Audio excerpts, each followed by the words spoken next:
and welcome to After Alexander. Episode 41, Greco-Bactria.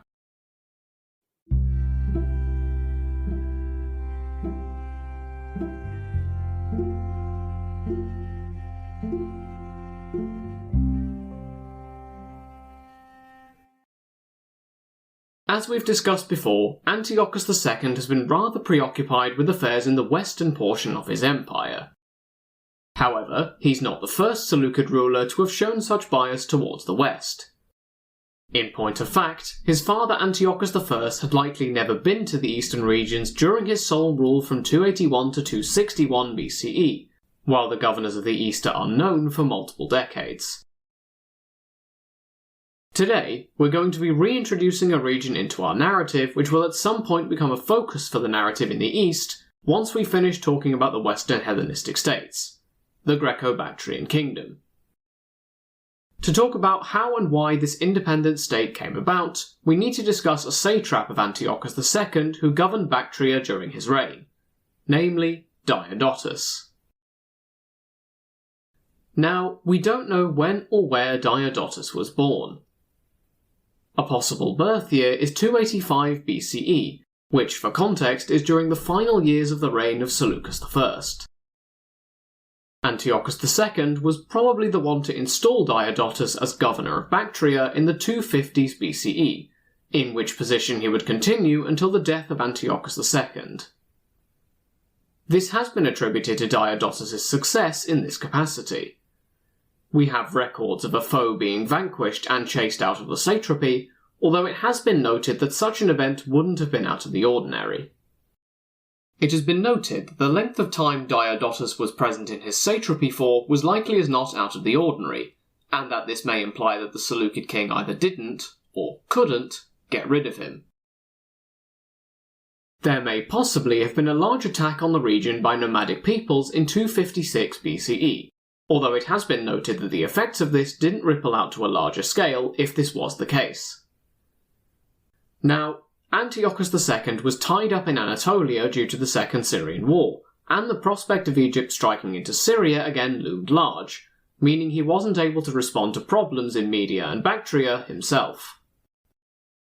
He may have enticed Diodotus to handle the situation. Overall, royal control waned. Eventually, Diodotus would secede from the Seleucid Empire and create his own independent state. However, when this happened is not clear-cut. There are two schools of thought on the matter, divided between approximately 255 or 245 BCE as the moment when Bactria broke away from the Seleucids, although I have seen this vary a bit between sources. There are pros and cons for both timelines. If independence came in the 250s, it would fit with the fact that Antiochus II is known to have not propagated a lot of coins in the region, due to the early nature of Diodotus' succession in this timeline. Alternatively, a date in the middle of the 240s BCE associates independence with the upcoming Third Syrian War, which we'll discuss in more detail when we get to Seleucus II.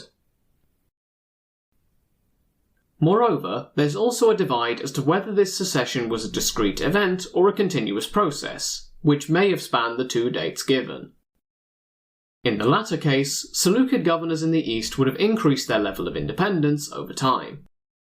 For example, Bactria's detachment from the Seleucid Empire has been ascribed to its separation from what was going on in the west, and the fact that Diodotus' focus was regional rather than larger scale. In the former instance, the Greco-Bactrian Kingdom's birth has been labelled as a consequence of the chaos of the Third Syrian War. During this conflict, Ptolemy III would seize Antioch, and for a short while he seemed to have taken Syria and Mesopotamia, which were Seleucid bastions. Diodotus I may have acquiesced to Ptolemy III in approximately 244 BCE, at least in theory if not in practice.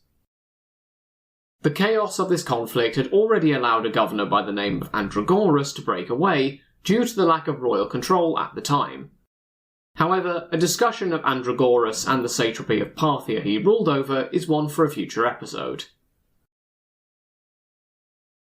Regardless of the date, process and precise cause, Diodotus would create his own kingdom either during the reign of Antiochus II or of his successor Seleucus II. I've seen one source which maintains that his son Diodotus II was also involved, and that the accession to kingship took place in circa 250 BCE. But for the most part, my sources haven't mentioned the younger Diodotus in conjunction with independence, and have stayed approximately at the two dates mentioned earlier. Given the turmoil in the Seleucid Empire during the course of the upcoming Third Syrian War, Diodotus I may have been married to a sister of Seleucus II as a way to keep him friendly in 246 BCE. However, the source which mentioned this marriage didn't say which sister this would have been to. Given that Antiochus II had 3 daughters, and 2 of them are already accounted for in terms of marriage, namely Stratonike and Laodike, perhaps this refers to the remaining daughter Apama, although this would be speculation and filling in the blanks on my part. So, let's delve into a bit more detail. Archaeology tells us that the decoupling of Diodotus's region of governance appears to have been devoid of war, while trade and migration continued between it and Seleucid territory. Diodotus created his own provinces and installed governors to rule over them, with, for example, Aspionus and Turiva being listed on the Parthian frontier. The young Greco-Bactrian Kingdom flourished, and Diodotus appears to have exerted control over the nearby satrapies as well. Bactria sat at the gateway to the Indian subcontinent, as well as to China, and had a lot of arable land. It would subsequently take over the regions of Aria and Sogdiana, and take territory to its southeast and its south. In terms of coinage, there was one mint during the Seleucid period. This mint was either based in Bactra or Ai-Khanoum, a city which we discussed in more detail back in episode 29. The Seleucid coins produced had Apollo on one side and the Seleucid sovereign on the other. During his tenure as governor, Diodotus did not stop creating Seleucid currency. However, over 60 times fewer coins of Antiochus II have been found at Ai-Khanoum than for Antiochus I. This may mean that Bactria decoupled itself soon after Antiochus I died, or that the elder Antiochus's coins were still being created after his death. Now, Diodotus may have created new coins depicting himself during his time as Bactrian governor. These newer coins swapped Apollo for Zeus, which is either a conscious association with Diodotus, given that Diodotus translates to the effect of Zeus's gift, or is else somewhat of a throwback to prior currency under Seleucus I, which contained the same image of Zeus. These newer coins are issued under the authority of a king called Antiochus, so Diodotus may have been pushing the boundaries at this point without a clear break from the Seleucid sovereign. Alternatively, this may be a reference to a potential later ruler called Antiochus Nicator, who may have been a descendant of Diodotus. However, we'll get back to him when we cover this region properly later on in the podcast. In approximately 250 BCE, new currency was issued. These coins have the added feature of a wreath to Zeus's left and were created in 2 different mints, one of them being the old Seleucid mint and the other being unknown. It has been proposed that these were created to celebrate a triumph over the Parthians. Diodotus may have earned his epithet of Soter because of this Parthian defeat. This nickname is also associated with other rulers who faced dire threats. This has also been suggested as a point when Diodotus might have taken the diadem. We've also discussed this association between victory and elevation in the context of Ariarathes III in episode 39, and he is a man we'll return to in a future episode. Equally, it has also been noted as a posthumous honour. Now, we're not going to delve into the subsequent history of the independent Greco-Bactrian Kingdom. However, we do need to discuss a connection to another group who start to come into our story at around about this time. Diodotus chased Arsaces and the nomadic Parnae into Parthia. As we discussed today, a triumph over the Parthians may have been the reason for Diodotus's epithet of Soter.